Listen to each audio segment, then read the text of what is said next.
Hi, everyone, and welcome to our webinar today. We'll get started in just a moment as everyone's entering into the room. Welcome.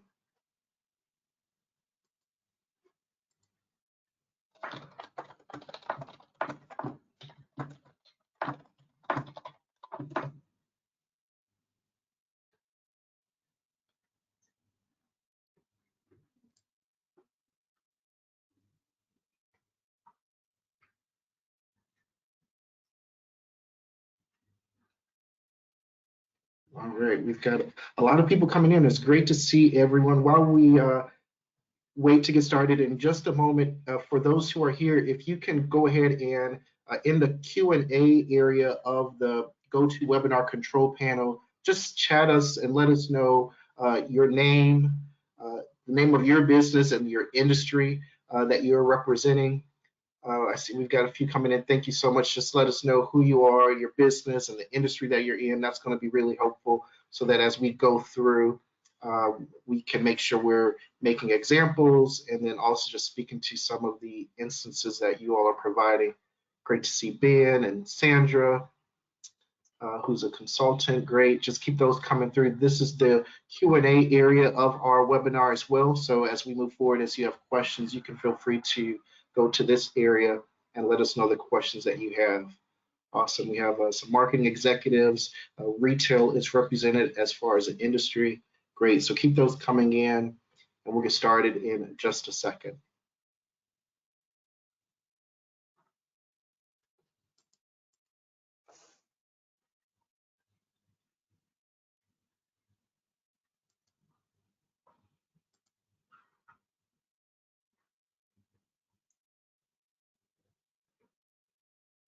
Awesome.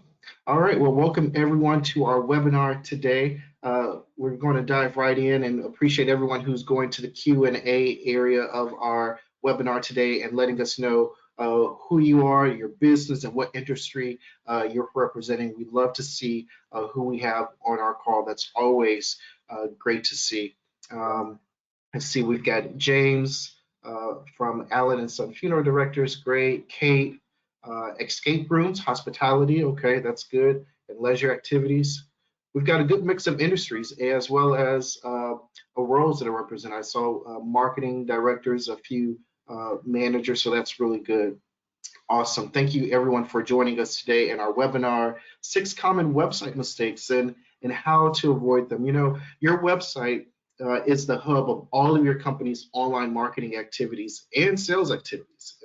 It's the party that you're inviting people to with all of your digital advertising, social media, and all of your other customer-facing type media. And so when people land on your site, they're coming with expectations, and you really want them to find information easily. And so we're so excited to present this webinar to you today, 6 common website mistakes and how to avoid them. If this is your first webinar, welcome. We're Local IQ. We're one of the fastest growing digital marketing agencies in the UK. We specialize in SEO, PPC, paid social advertising, display advertising, and even website design. And that's the topic we're going to discuss today. We're part of the NewsQuest Media Group, which is more than 200 trusted brands across the UK. And so that means we can even help you make print advertising a part of your overall marketing strategy as well. All right, so again, if you're just joining us, please jump in the chat or the Q&A area and let us know your name, the business, and the industry that you're representing. We love to see that. Thank you for sending those through. Some people are even sending in their websites. That's good to see. Awesome. Cool. So let's talk about our agenda for today. These are the different areas of which we're going to cover to go through some of the mistakes that a lot of people make on their websites. And joining us, I'm happy to invite Matthew Chatfield to our session. Hey, Matt. Hi, Brandon. Thanks for having me. Absolutely. Thank you for joining us today. Matthew is the managing director of Local IQ's website development team. He's got more than 25 years of experience in building websites, writing copy, and even finding the best solutions for businesses. And so, Matt, you're going to be our expert today and take us through some of those mistakes in just a moment. So thank you again. I want to let everyone know that we're going to cover a lot within the next 40 minutes or so that we have you on our call. And so feel free to take notes. If you look at the handout section in your webinar control panel, you can download our webinar workbook, which is really great if you like to take notes. But even if not, after our call today, you're going to receive a few emails from us that's going to have helpful resources, including a guide that talks about or summarizes how to avoid some of the common website mistakes, including the webinar recording and the PowerPoint slides that you'll see today. So feel free to look out for those in your inbox and dive into all the topics that we're going to talk about a little bit more once you receive those resources in your email. So today's webinar actually got started because if you've been to our website, we have something called the Local IQ Website Grader. Not only does it grade your website, but it pretty much gives you an online health check for your business. It evaluates your website, the website build, your SEO, your social presence. It analyzes all the other advertising that you may have online, and it gives you a score. It gives you a grade, just like if you were in school. And it's really good. It's a free tool. A lot of businesses use it. And in fact, every month, more than 2,000 businesses evaluate their website using this tool. And so we pulled together an analysis of like all of the websites that have come through our platform. And we thought it would be good to put together some of our takeaways from looking at these results and share with you today. So that's the basis of our session. But just a few quick call outs. We looked at more than 17,000 businesses that generated reports using the Local IQ Website Grader. And it was almost shocking because what we found was that websites have a lot of room for improvement because most of the business websites that came through had a below average score of a 60 out of 100. And if you look on the right-hand side here, this is just a snapshot of 100 reports that have come through, broken out by industry. So I'd be curious to see what your thoughts are in the question and answer section for the industry that you're in and how it's represented here. But just in summary, you'll see a good chunk of this list of top 20 industries are 70 below. And so 70 is about average. And once you get into the 60s range, it's below average. And so you can find out where your website ranks just by going to our website or clicking onto this link once you get this deck. Put in your website, and then it'll feedback you a score as well as all the different areas of improvement for you and your specific business. We thought this was really interesting. But Matt, let's go ahead and dive in and let's talk about some of the mistakes that we've seen on our reports. But you as the director of our website development team, you've got a lot of firsthand information and insights as it relates to mistakes that people are making. So what's number one on the list? Well, yeah, you're absolutely right, Brandon. I've made a lot of websites, and yeah, sometimes I've made these mistakes myself. I will admit it, but we've come a long way in the many years I've been working in the industry, and now it's possible to make a really, really good, efficient website. The first mistake, and this is obvious, and is design and strategy. You've got to have some idea of what you're intending to do. I mean, that's true with pretty much anything, and websites are no different. But you would be amazed how many people turn up, and the first thing they want to talk about is, what color is it going to be, or what's the logo going to be like, or is there going to be a photo of the chairman right in the front, or whatever. That's the wrong way to approach it. Well, you might end up having those discussions. You probably should. But the first thing to do is to think about what's it going to be like? What's it for? What's the purpose of the website? Why does my business need a website?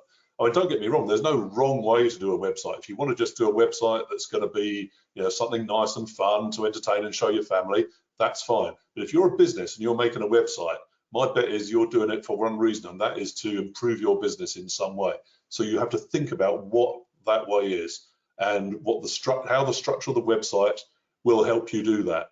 And I mean, we know a lot about this sort of thing, so we can help people with that discussion. We can help people go through that thought process and analyze their business, because people will know the answer to this. If you are thinking you want a website, somewhere in your head you know why, but it's a question of getting that out there. I mean, I'll give you an example. There was a client I've been working with not that long ago who sells a very classic British product, you know, very, it's a product you'll all know. I won't say what it is, but it's something you'll all be familiar with, very much associated with this country. So he's thinking of a website with a few Union flags on it, pictures of the classic product, you know, maybe a red London bus, all this sort of stuff, which is fine. But he also does sell a few of these products to people in the US. So he thought, well, maybe that would put them off. If they see all the prices in pounds, they're going to think, well, this is just a product for British people. So what in fact we're proposing to do for this guy is we'll make a little subsection of his website that's just for the American market. And so if you come from an American address and you arrive at that website, you go to the American page and you can find out about you know, how to get these products imported to you and installed in your country. Now that's, yeah, we didn't know that until he came along. We wouldn't have thought of that, but actually because he understood his business and he'd done the thinking about how he wanted to approach it, he was able to say, well, I've got this little problem here. How can you solve it? And of course, there's a technical solution to it. Helps the customer get what they want, helps the business get what they need.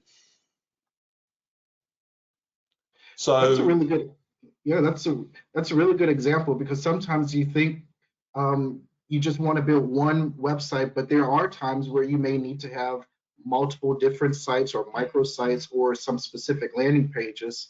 And I often encourage people to think about what are all the different ways you're going to promote your business, or if you have special products, because sometimes you may want to create special landing pages that just talk about that specific product, right?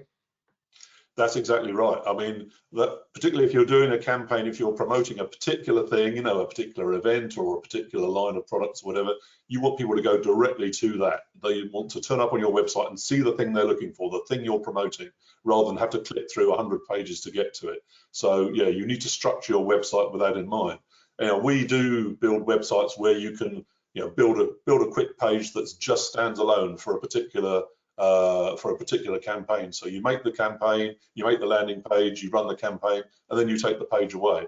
And that way you can be sure that people who turn up there, they're there for a particular purpose. They want to buy whatever it is you're selling.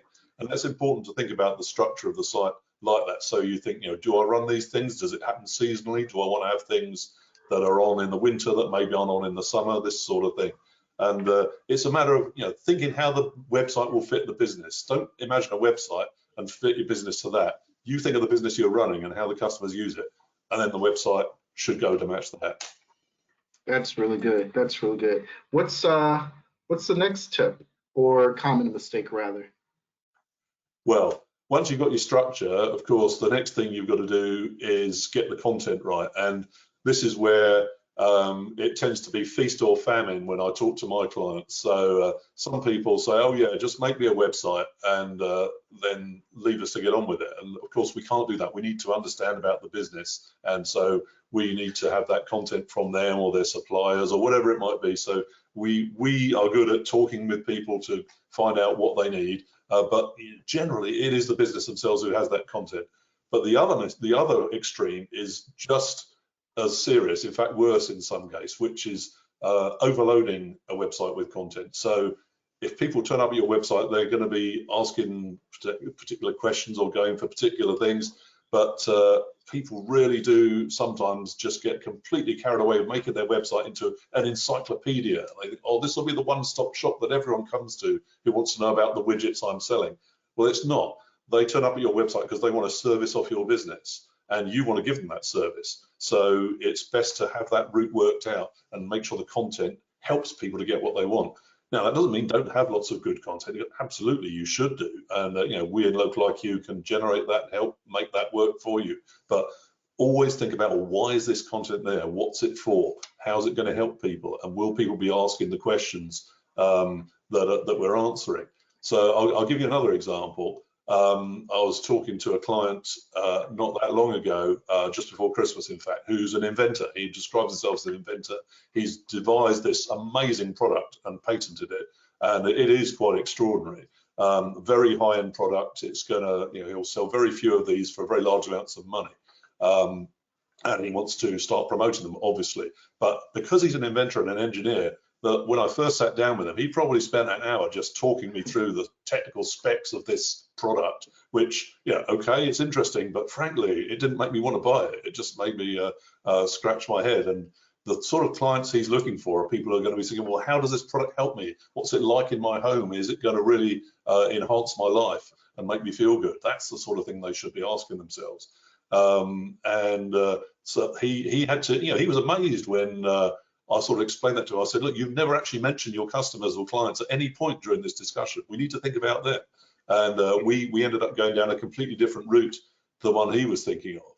And it's very easy to get carried away with interest and enthusiasm for your product or your business, which is great, but you've just got to put yourself in the mind of the customer and think about why are they there.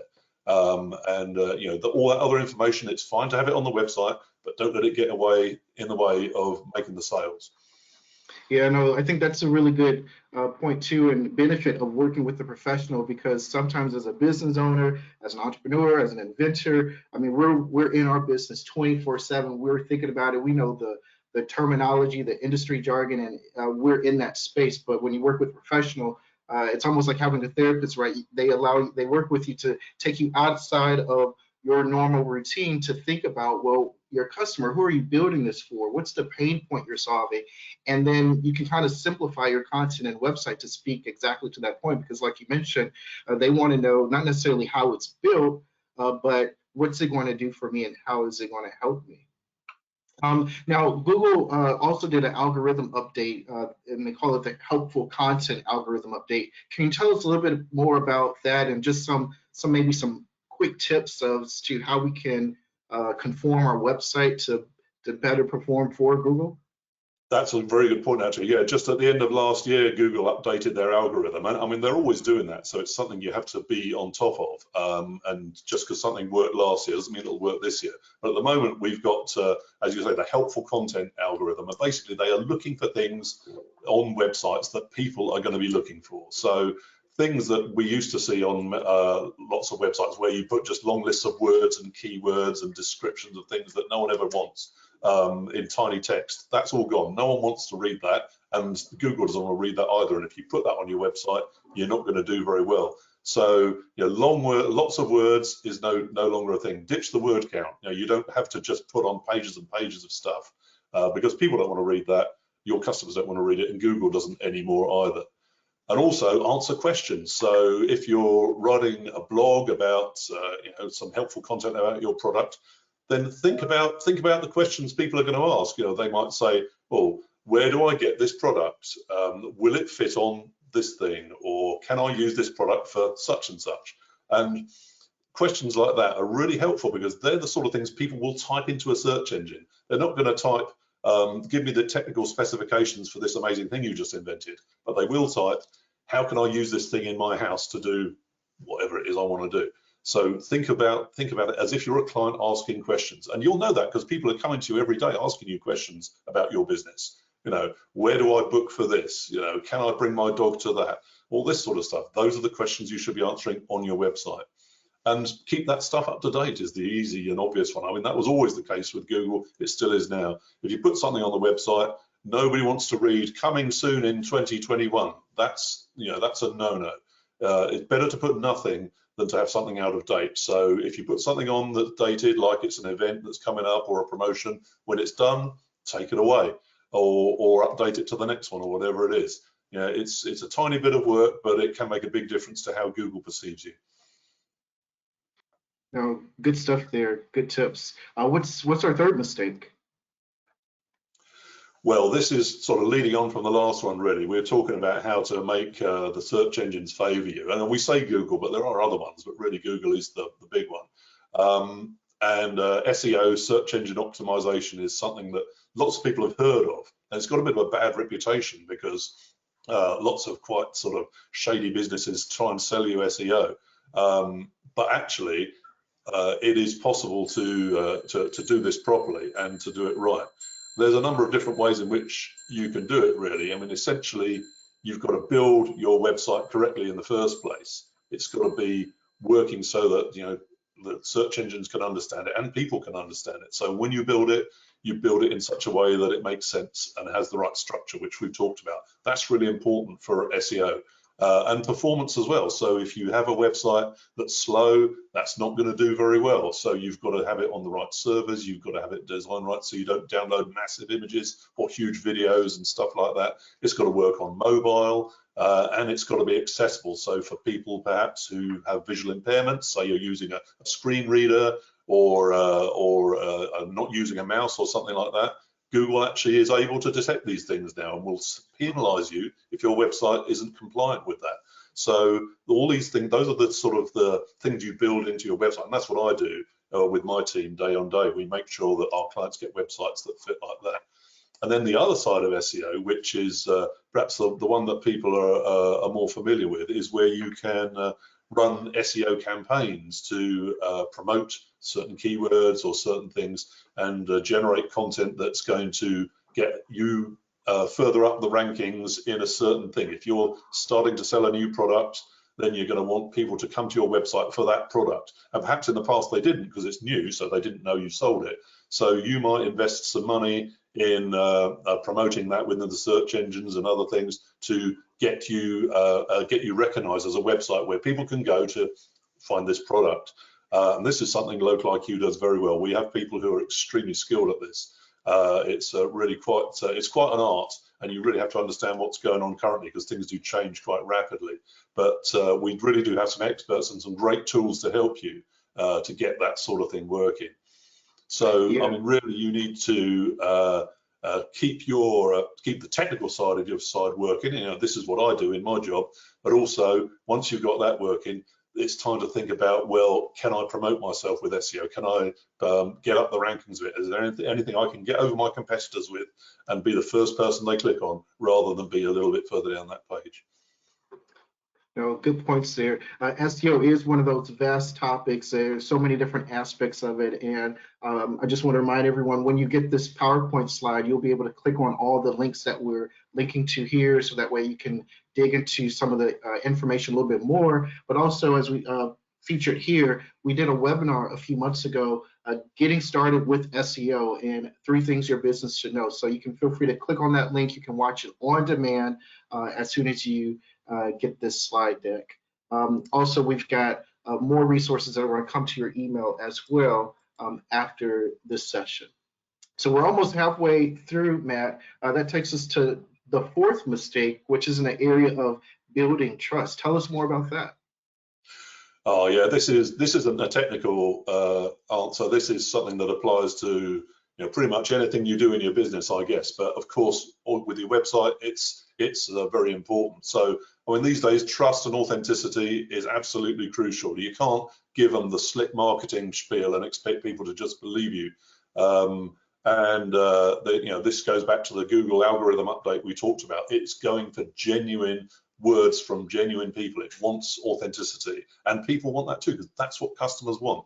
So if you write a load of stuff for your website that looks like it's generated by a machine, no one's going to pay attention to that, and the machines won't either. So you need to build a relationship with your clients, with the people who read your website, and the way to do that is that authenticity. So you've got to think about how do people use content? How do people use the products you're selling, and who is selling it? So often it's going to be a personal relationship between you and your clients. If you're a small business, people actually come into a physical location and meet you, then there's going to be familiar faces there that they want to see online too. If you do something like you're running events and lots of people turn up, that's a great thing to see. People want to see that.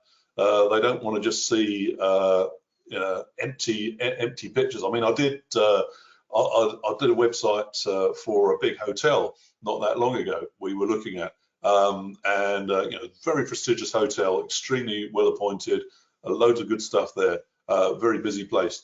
They sent a load of images to us. Every single one of those images was of an empty room or an empty dining table or an empty bar or whatever. And I was like, well, where are the people? Where are the customers? Where's your staff? And they hadn't really thought of that. They'd got a very good photographer to take these beautiful, very artistic images, but actually there were no people in there. And when you go to a hotel, you don't want to sit in a bar and be the only person there. That's a bit of an uncomfortable experience.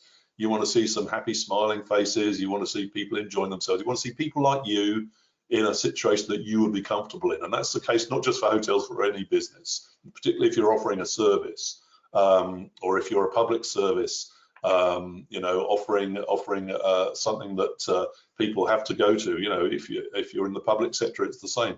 You want people to appreciate and understand that this is for you. You can access this service. It's not just some bland, faceless place. Don't show a picture of the front of County Hall. Show a picture of happy people inside County Hall receiving the service that they want. This sort of thing, and that's the same with the content. So, you know, you're writing text, you write it as if it's from a person. So you write a blog on your website, which a lot of people do these days.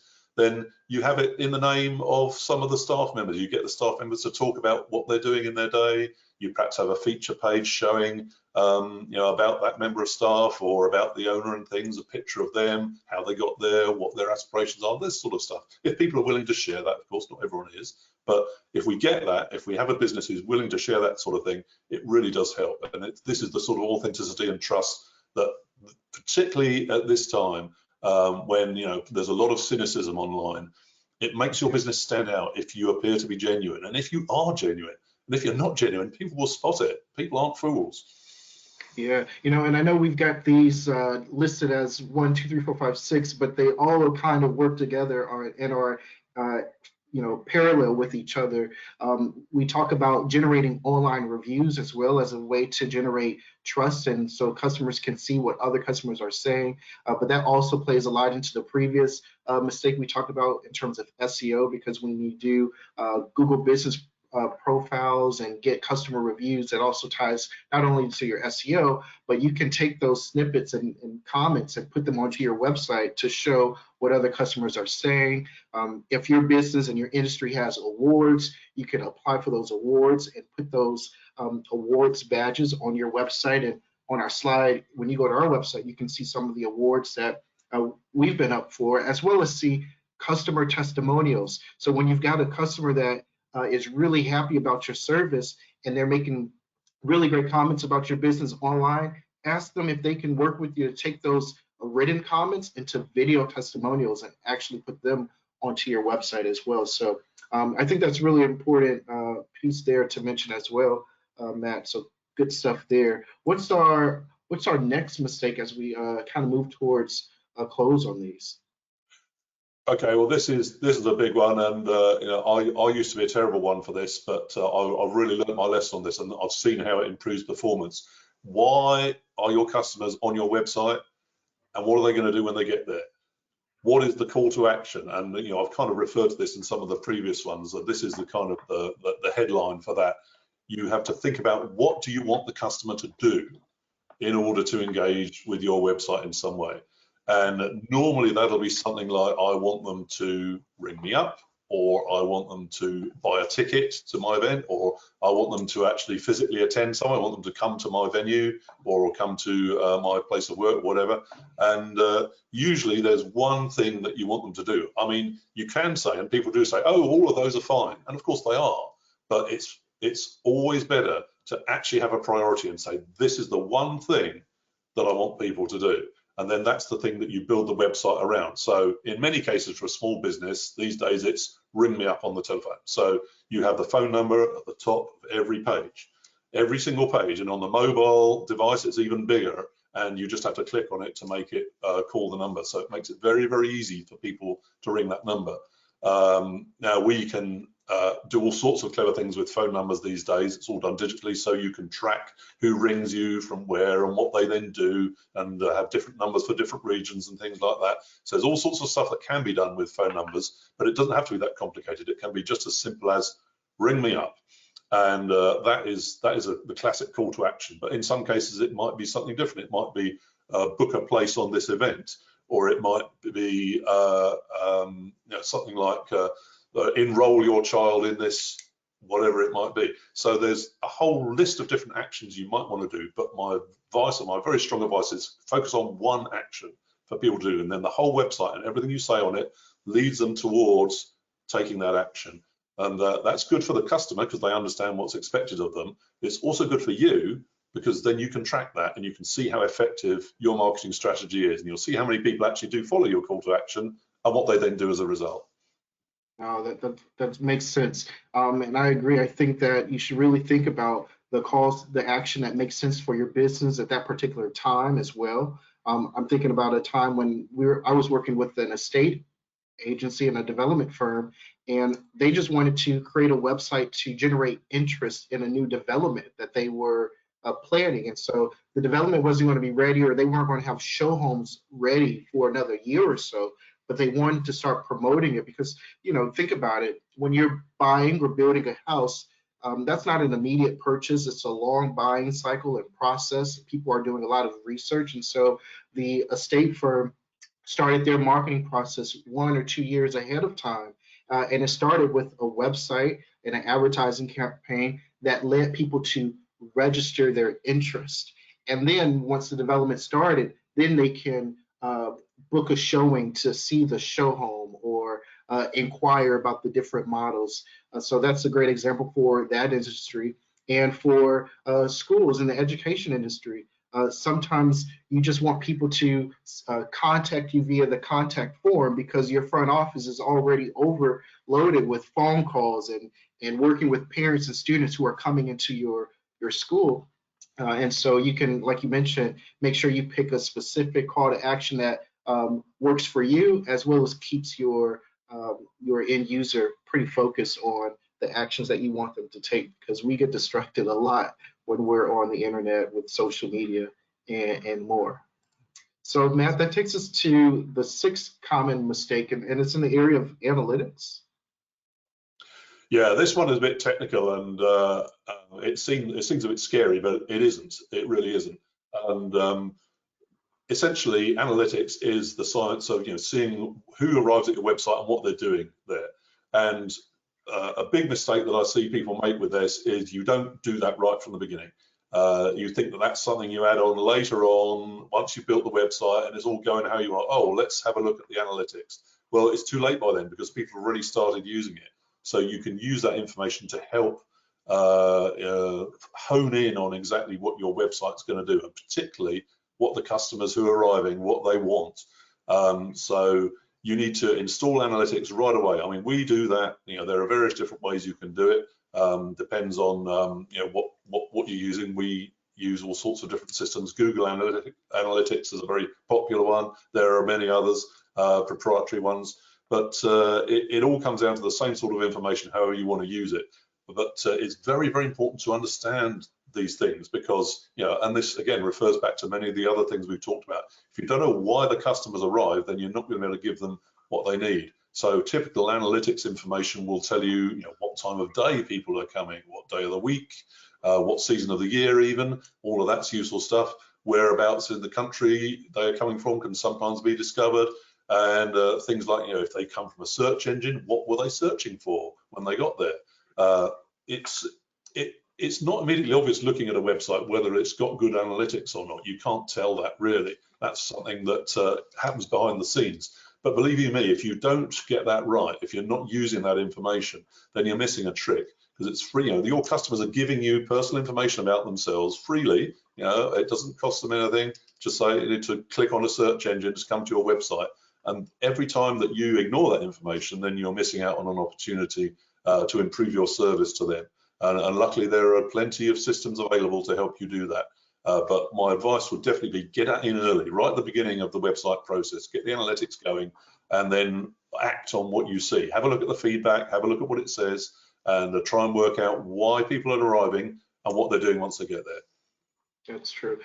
So can you tell us a little bit? So I know, yeah, there are many, but Google Analytics seems to have a good market share. And I know that they're making a change come July 1 in switching to Google Analytics 4. Can you just talk us through high level, what are some of the steps to get Google Analytics installed on a website? Sure. Yeah, it is about to change. I mean, it's changed quite regularly over its lifetime, Google Analytics. So it's something you have to keep on top of. You can't just install it and forget it. Although it does look after itself most of the time, but it's a good idea to have someone who's got some idea of what's going on to keep an eye on it. But essentially, you have to put a little bit of code from Google into your website. You put that in the website somewhere, and every time someone lands on that page, Google will check that code and see various information that comes with them, like where they're from, what website they've just been on, where on the page, where on your website they've arrived, what page is the popular one. So you might say, if you've got a blog with 10 posts on it, suddenly you might see people are really interested in this post from 6 months ago, and you think, well, why is that? And then that's a really useful fact, because you could suddenly discover, well, suddenly someone else somewhere, like the Daily Mail's just run an article on one of my products. Oh my word, I better start getting that product in stock. And you can discover that from your analytics a little bit earlier than when people are banging on your door saying, where is it? So it's useful stuff. But you have a dashboard in Google, in the case of Google Analytics, and you can log into there and have a look. You see graphs and charts and text information about how this is available. And you can go into great detail. You can use it to link to search processes. You can use it to link to advertising and stuff like that. Or you can just simply read it and have a look at it and understand who is using your website, which is what most people use it for, to be honest. It's a way to look, sort of peer over the shoulder of your customer as they arrive, yes, and get an understanding as to why they're there. Oh, that's cool. And I'll add that LocaliQ also has our own proprietary tracking code that not just tracks the performance of the visitors on your website in terms of how they convert, whether they're completing your inquiry forms or whether they're calling you, but it even ties into a client center that we have where businesses can see real-time reporting all of your advertising campaigns, whether it's a social ad, a pay-per-click campaign. You see it in a very easy to use dashboard. It's really easy to make reports. So if you've got to quickly generate a report to share with your team, your upline, to let them know how things are performing, how many people are converting, how many leads you're generating, you can see all of that in the client center. You can even listen to phone calls that are coming through to your team, so that way you can do a quality assurance as well as to see, well, what's the quality of the leads that are coming through and the phone calls that we're generating. So I encourage everyone, when you get this PowerPoint slide deck, or if you can't wait, just go to our website immediately after this webinar, and you can take a look at this Client Center demonstration video, and even contact us to get a more personalized demonstration as to how you can use this tool for yourself. So analytics is something that you definitely don't want to forget about or wait 6 months down the line before you actually install it, because you can begin to pick up some really good insights from how people are using your website, from how your advertising campaigns are performing. So that way you can then use that information to make a more informed strategy for your business. All right, Matt, don't go anywhere. We're going to come back for some quick questions and answers that are coming through. But I just want to go back to our audience to remind you, we've got helpful resources that are coming your way in your inbox, including the recording of this webinar, our PowerPoint slides, and you'll be able to click through all of the links that we talked about, so you can go into the topics with a little bit more detail.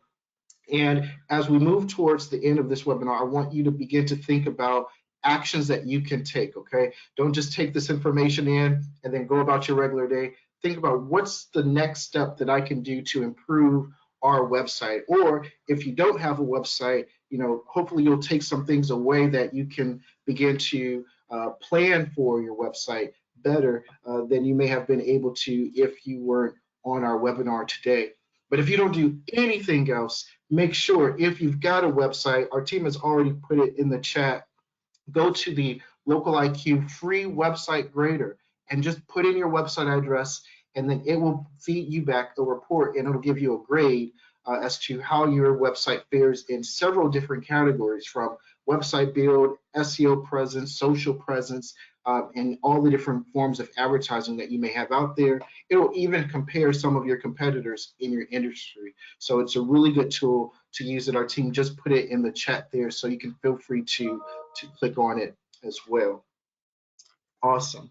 All right, so let's move forward to some questions, Matt. Let's see, our first question that has come through, and I appreciate all of our team members who have been in the chat too, answering some questions. So one question I've got for you, Matt, what are the different types of website structures?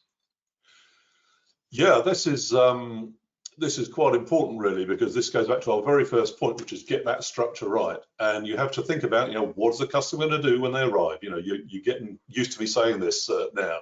But there are three main types. You can have the classic hierarchical structure, which is like a tree. You have a home page at the top and you go off to other pages. Many websites are built like that. If you go to Wikipedia or BBC or something like that, you will see a website like that.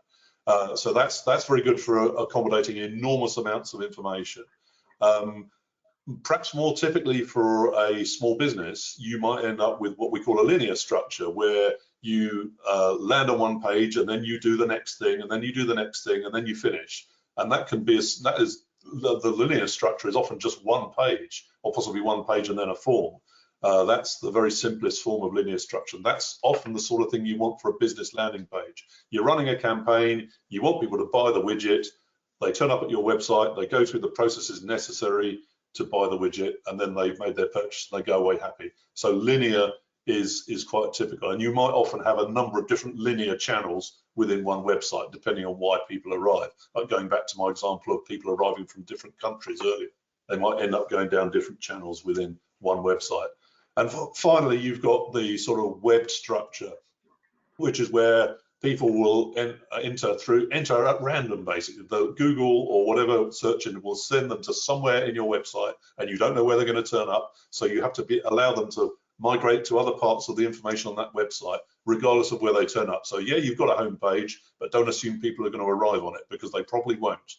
Then you've got to have a navigation and a structure that will let people find other information they need. So that's a more modern thing. It's a bit more unusual to see websites like that, but I think because of the way we're using information these days, and particularly the way Google is interpreting it, that's going to become more common in the future. Yeah. Can you tell us maybe a few different, because websites too can be broad. Can you tell us maybe about a few different types of websites there are?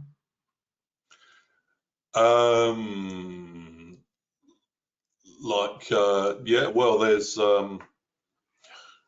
you've got the ones I just described, really. So those are the structures. Like, but in terms maybe of like e-commerce websites, you've got blog websites. Yeah. So yeah, I mean, e-commerce is the most obvious one. So that's again something that a lot of businesses come to us for. I'm selling things through eBay or PayPal or something. I really need to have it structured so people come to my shop online and can buy things for me using e-commerce. So that's for selling products or services. Then you've got blogging websites. So you might have people who are like just have got a message to give out, or they're trying to promote a point of view, something like that, or just tell people about themselves, and that can often go alongside your e-commerce or other things. You might want to just have a bit of a blog about what the business is doing, particularly if it's a business where people have a real personal relationship with that. You can have a brochure or magazine type website where you're highlighting products and services. So you've got a gallery of things going on. Say you're a school and you want to show lots of happy children doing things that the students have learned in the last year. You might have a magazine area of the website where people can browse through things that are going on, perhaps find their child in engaged activity, something like that. You can often find a website that's trying to establish an identity of some sort. So often if you've got a new brand, a new product, you're trying to get people to understand what this new thing is. So lots of maybe lifestyle things, pictures of glamorous people in wonderful locations buying the wonderful product, this sort of thing. But it doesn't have to be as blatant as that. It could just be simply helping people to understand what the new product is. And event websites, I mean, we have quite a few of those. That's quite a typical thing, and you can use the e-commerce to get people to then, they follow the call to action, they buy a ticket to the event, but then you've got the kind of the magazine format to give people information about those events. So these are leading more towards people getting engaged in a certain event. It's a bit more complicated than just buying a product. You've got to find, where is it? How do I get to it? Where do I park? Can I bring my dog? All this sort of stuff. So it's a bit more complicated than simply e-commerce. You're actually delivering certain information, answering certain questions to try and guide people towards a certain course of action. And there are many other sorts. I mean, the websites come in all sorts of different shapes and sizes, but If you're looking from a small business point of view, those are typical ones we might find. Those are helpful because sometimes we think about just having a website and we don't know about all the different features or options that we could have to select from to make that process even more simpler for our customers until we speak to a professional. So Matthew, thank you very much for taking the time to chat with us today to go through some of these common mistakes. Hopefully no one on the call is making these mistakes, but you've given us some great tips and ways to avoid them. I want to encourage everyone, if we didn't get to your questions, we've got them logged, and after our call, in addition to those resources, we're also going to create a blog, a Q&A blog, following this webinar that's going to answer all the questions, even the questions that we may not have been able to answer live. So stay tuned for that. Again, we thank everybody for joining us today. As you exit, there'll be a survey for this webinar. So if you can let us know your feedback as well as some of the next steps you would like to take, we really would appreciate that. So Matt, thank you. Thank you to all of our attendees on the call, and thanks to all of our local IQ team members who are on the back end answering questions as well. We hope to see you all in a future webinar. Talk to you soon.